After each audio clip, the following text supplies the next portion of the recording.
Next देखना हो moving coil galvanometer. Moving coil galvanometer is an instrument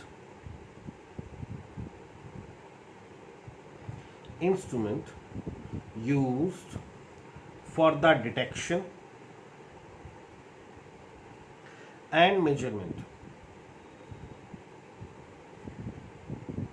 of small electric currents.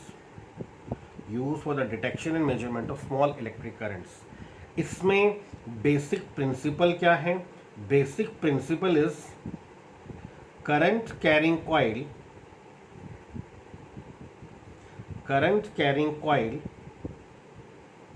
placed in magnetic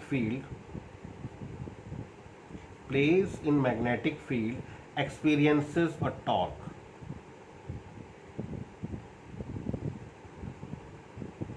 current carrying coil जो भी magnetic field में होगा that experiences a torque.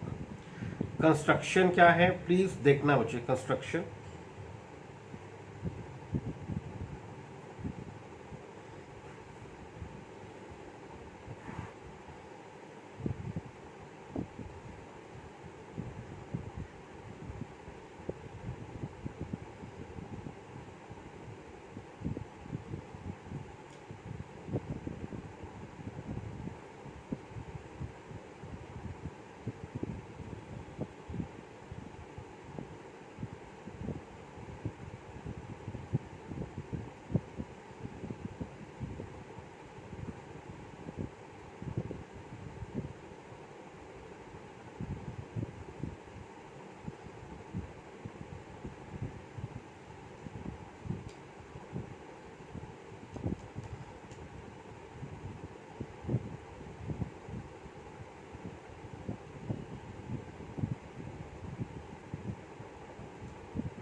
ये हमारे पास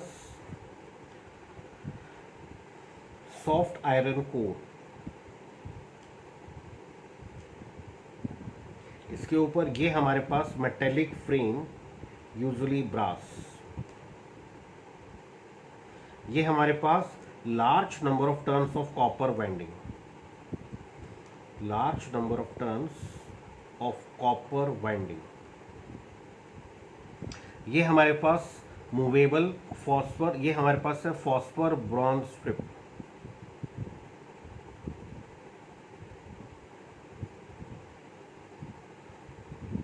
ये हमारे पास hair spring of quartz. This is the magnetic pole, semi cylindrical but permanent magnet.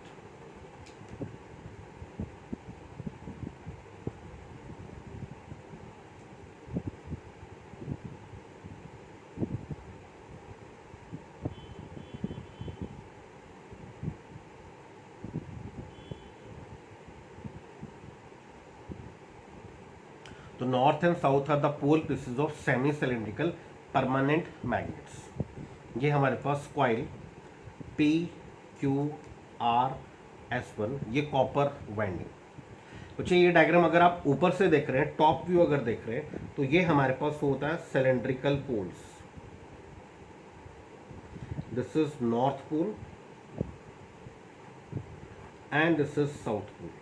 ऊपर से देख रहे हो तो ये ब्रास का फ्रेम दिखाई देगा और इसमें कॉपर की वाइंडिंग, ये जो वाइंडिंग आपको दिखाई दे रही है, सबका क्रॉस सेक्शनल एरिया सेम होता है। ये कॉपर की वाइंडिंग। मैग्नेटिक फील्ड ये नॉर्थ टूवर्ड्स साउथ।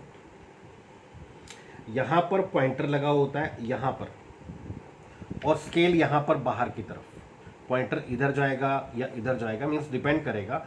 ये टर्मिनल्स हैं T1 T2 with the help of which the galvanometer is connected to external circuit. External circuit में बैटरी लगी है, तो करंट अगर इधर है तो इस आर्म पे फोर्सेस आउटवर्ड, इस आर्म पे फोर्सेस इनवर्ड, तो इस पर टॉर्क लगेगा, कॉइल घूम जाएगा, कॉइल रोटेट करेगा तो पॉइंटर आपको करंट होता है। अगर करंट की डायरेक्शन इसको पॉजिटिव बनाओगे, इसको नेगेटिव, करंट की डायरेक्शन रिवर्स होगी तो टॉर्क रिवर्स डायरेक्शन में लगेगा, रिवर्स डायरेक्शन में टॉर्क लगेगा तो पॉइंटर इस तरफ। तो गैल्वेनोमीटर दोनों तरफ डिफ्लेक्शन देता है, इस तरफ एज वेल एज इस तरफ। ये हमारा pointer provided with the scale, यहाँ पे स्केल लगा है।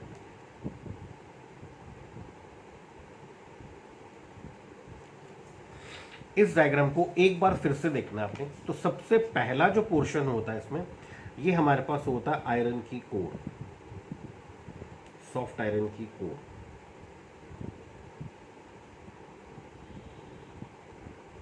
इसके ऊपर ये ब्रास का फ्रेम होता है।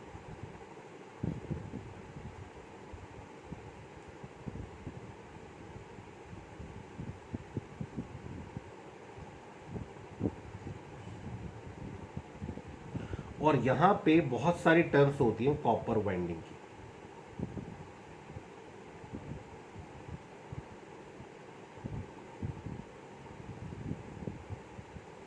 ये हेयर स्प्रिंग क्वार्ट्स का एंड T1 T2 टर्मिनल्स हैं with the help of which the galvanometer is connected to external circuit.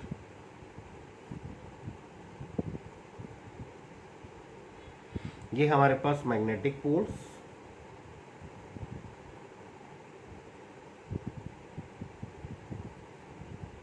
North pole and this is south pole. कुछ सेमी सिलेंड्रिकल पोल्स का function क्या है वो देखिए आप। पॉइंटर यहां पे लगा रहता है, करंट एंटर होगा यहां से,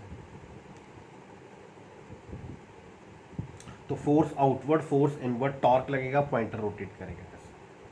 अब चेक करना सेमी सिलेंड्रिकल मैग्नेट का पर्पस क्या है। कॉइल कैसे भी घूमे, मान लीजिए कॉइल ये है तो मैग्नेटिक फील्ड कॉइल के पैरेलल है। अगर टॉर्क लगा कॉइल ऐसे रोटेट हो गया ऐसे। अगर कॉइल ऐसे भी रोटेट होता है तब भी मैग्नेटिक फील्ड कॉइल के प्लेन के पैरेलल। टॉर्क रिवर्स डायरेक्शन में लगा, कॉइल ऐसे रोटेट हो गया, तब भी मैग्नेटिक फील्ड कॉइल के प्लेन के पैरेलल। मींस कॉइल कैसे भी रोटेट करे मैग्नेटिक फील्ड हमेशा कॉइल के प्लेन के पैरेलल ही रहेगा। That means field is always radial field. तो देखिए whenever current is pass through this coil the coil gets deflected. Now the torque of the coil is tau is equal to NIBA sin alpha. Check करना where N is number of turns of this coil, I is current flowing through this coil, B is applied magnetic field,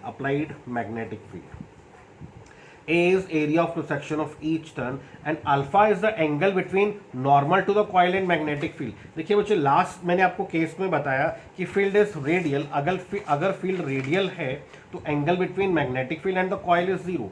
अगर field radial है means field और coil हमेशा parallel रहेंगे, field और coil हमेशा parallel रहेंगे। In that case theta is zero और alpha is 90 degree, torque is always maximum.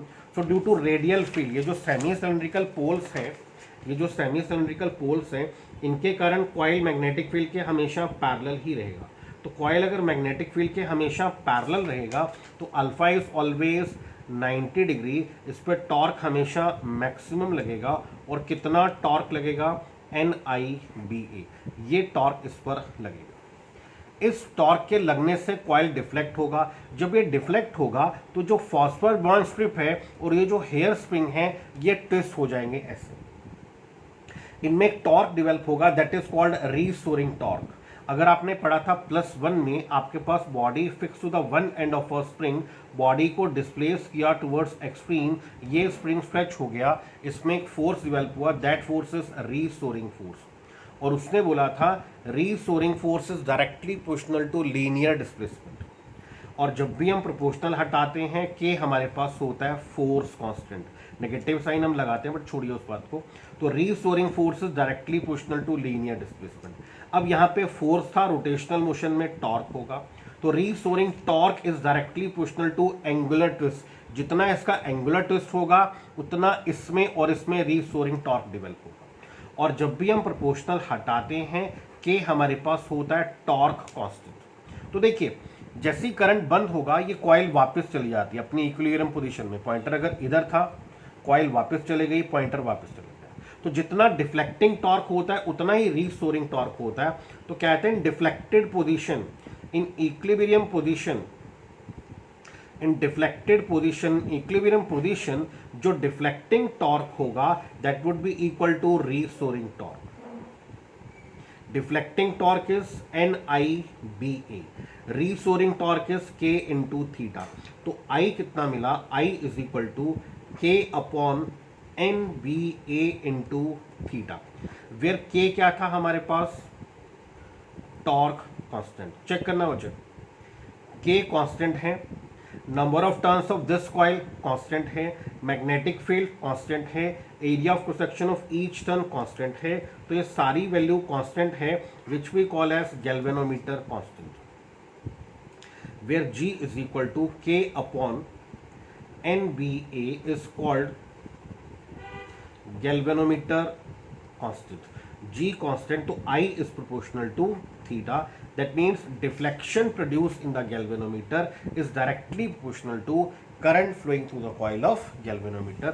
जितना करंट ज्यादा होगा उतना डिफ्लेक्शन ज्यादा होगा. ज्यादा डिटेल में नहीं जाना बच्चे, इतना ध्यान रखो, फील्ड रेडियल है तो alpha is always 90 degree, torque is always maximum. और जब टॉर्क लगा क्वाइल ट्विस्टेड पोजीशन में तो phosphor bronze is highly elastic material, ये ट्विस्टेड ऐसे, तो इसमें रीस्टोरिंग टॉर्क और इसमें रीस्टोरिंग फोर्स, दोनों रीस्टोरिंग टॉर्क कॉइल को वापस लाते हैं. तो जितना डिफ्लेक्टिंग टॉर्क होता है उतना ही रीस्टोरिंग टॉर्क होता है. Deflecting torque is NIBA, restoring torque is directly proportional to angular twist K theta. तो I आपको मिला K upon NBA into theta. K आपके पास था टॉर्क कांस्टेंट, N था number of turns of this coil, B था magnetic field, A था area of cross section of each turn. This whole term is constant called galvanometer constant. So deflection produced in the galvanometer is directly proportional to current flowing through the coil of galvanometer. तो यहाँ तक complete कीजिए.